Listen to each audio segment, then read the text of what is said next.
Jogar videogame já foi um hobby tão simples, mas hoje em dia cada vez mais a gente tem diversos meios para capitalizar grana nos jogos. Você tem jogos que você pode viver sua própria história, single player, jogos online, onde você pode comprar diversas skins, roupas para os personagens, jogos para celulares, onde você pode comprar alguns itens para ajudar no joguinho ali diário. Mas afinal de contas, será que tudo isso acabou facilitando a vida do gamer ou acabou dificultando? Videogame, que era algo para ser divertido, acaba sendo divertido mesmo? Ou dá uma estressada? A gente vai discutir tudo isso e muito mais no vídeo de agora. Sejam muito bem-vindos ao Vale Geek. Se ajeitem aí, fiquem bem acomodados e vem com a gente agora no vídeo.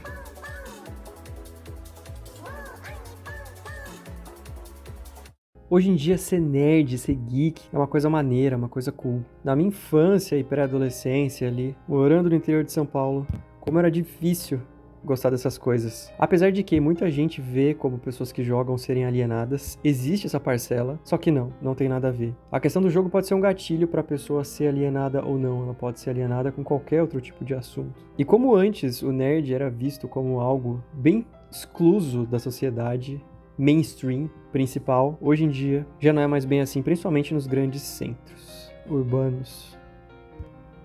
Com a evolução da era digital, os streamings tomando conta de tudo, os jogos faturando mais que a indústria de cinema e música juntas, os olhos das empresas se voltaram para essa indústria. E o primeiro questionamento aqui da indústria do entretenimento hoje é essa mudança de comportamento das pessoas, como por exemplo, pós-pandemia, ficar em casa ficou uma coisa bem prática. Afinal de contas, os serviços de streaming cresceram bastante nessa época, o que acabou tirando as pessoas um pouco do cinema e deixando mais em casa, naturalmente. Questões de saúde, calamidade pública.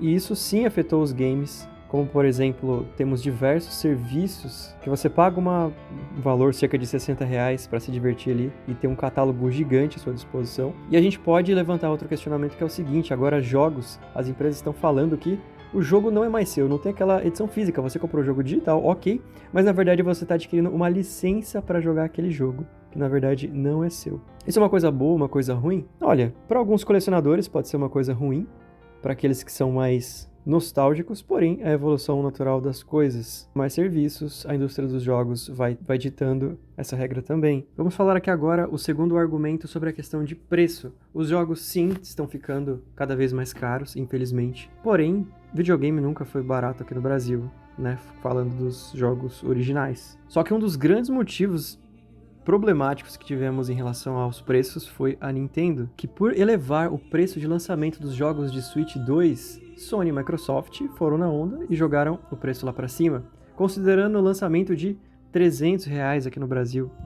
E se considerar que hoje, em 2025, o salário mínimo é de cerca de R$1.800, R$350 equivale a praticamente 20% de um salário mínimo de um afegão médio. É bastante coisa. Claro que nos Estados Unidos é mais barato, vamos pegar uma média de um salário médio de $1.160 e o lançamento lá é cerca de $60, ali $50, $60. Isso dá aproximadamente 5% do salário mínimo do americano, em comparação a 20% do salário mínimo do brasileiro, ou seja, eles têm mais poder de compra lá.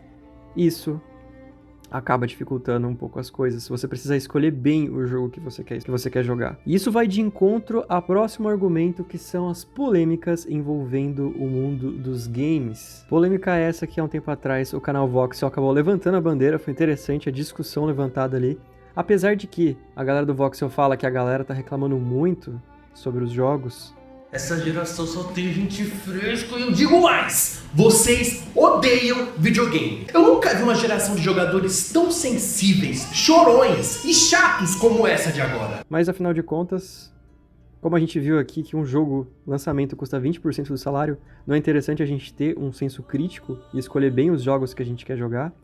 Entretanto, tem várias questões aí por trás, como por exemplo, pautas ideológicas sendo colocadas nos jogos, como gênero, etnias e muito mais. É o seguinte, eu acho que todo mundo tem o direito de reclamar. Se você gosta de um jogo que traz essas pautas, que aborda tudo isso, maravilha, vai lá e compra. Se você não gosta, tudo bem não gostar. Cada um tem sua opinião. Você gostar ou não gostar não vai te tornar uma pessoa super melhor que a outra, porque você vai estar fulminando a outra pessoa, sendo que no final das contas a pessoa só quer se divertir. Isso de você pode falar o que você quiser também pode esconder gente racista. gente preconceituosa. Então, é preciso analisar os dois prismas. O lado da galera que reclama demais sobre questões de pautas ideológicas que não estão sendo consideradas, e essa galera que reclama que as pautas ideológicas são desnecessárias. Tudo existe um equilíbrio aí. Se a pessoa gosta de jogos que tem sexualização, beleza, é o direito dela gostar. Se a pessoa não gosta, com certeza é o direito dela também, porque isso traz outras coisas. Isso não faz uma pessoa necessariamente ser a dona da razão, porém, as pessoas que defendem tais coisas precisam ter argumentos e causa e consequência. Se você está defendendo aquilo lá, você pode sofrer alguma consequência por aquilo, porque talvez pode ser algo criminoso. Então, tudo depende. Tudo depende. E para finalizar aqui, né, pra gente falar das dificuldades, como, de certa forma, não está sendo fácil ser um gamer aqui em 2025, é a questão da censura, o quarto ponto abordado no vídeo.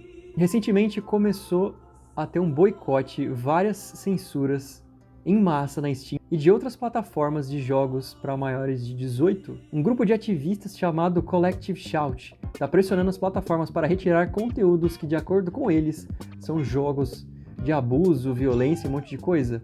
Esse grupo não foi atendido de primeira, claro, mas eles foram até marcas como Visa e Mastercard, empresas de cartão de crédito, e convenceram essas gigantes a boicotar os pagamentos das plataformas. Ou seja, quem quiser comprar jogo na Steam usando cartão de crédito não vai conseguir.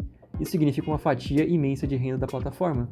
A gente não quer defender aqui jogos, a gente não quer entrar nessa ideologia moral de violência e coisas assim ser certa ou não. A gente quer falar aqui sobre a questão da censura. Censurar algo é extremamente problemático, é que nem eu penso. Se você quer fazer aquilo, você pode fazer o que você quiser, mas você vai ter consequências daquilo. E uma plataforma que foi contra a censura é a GOG ou a GOG, que é da CD Projekt Red, é a Steam da CD Projekt Red.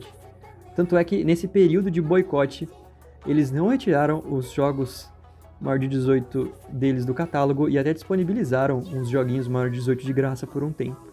Ou seja, censura nos jogos chega a ser um... Não só nos jogos, a censura como um todo é um ato de egoísmo, levando em conta apenas um ponto de vista e não o outro. Quer fazer aquilo lá? Faz, mas depois você vai arcar com seus BOs, com as consequências disso. Sejam boas ou ruins. E olha só, CD Projekt Red defendeu a não a censura. E o que você acha de tudo isso? Eu quero que vocês comentem aí. Gostaram de um vídeo mais reflexivo aqui no Vale, falando sobre o mercado de jogos e tudo mais? Querem ver mais conteúdo sobre esse? Comentem aí embaixo. Eu quero agradecer demais aos membros do canal do Vale. Muito obrigado pelo apoio de hoje e sempre, galera. De verdade mesmo. Se tornando um membro, você participa de um grupo exclusivo no WhatsApp e também pode concorrer a brindes exclusivos aqui do Vale. Muito obrigado por ter assistido aqui, de verdade mesmo.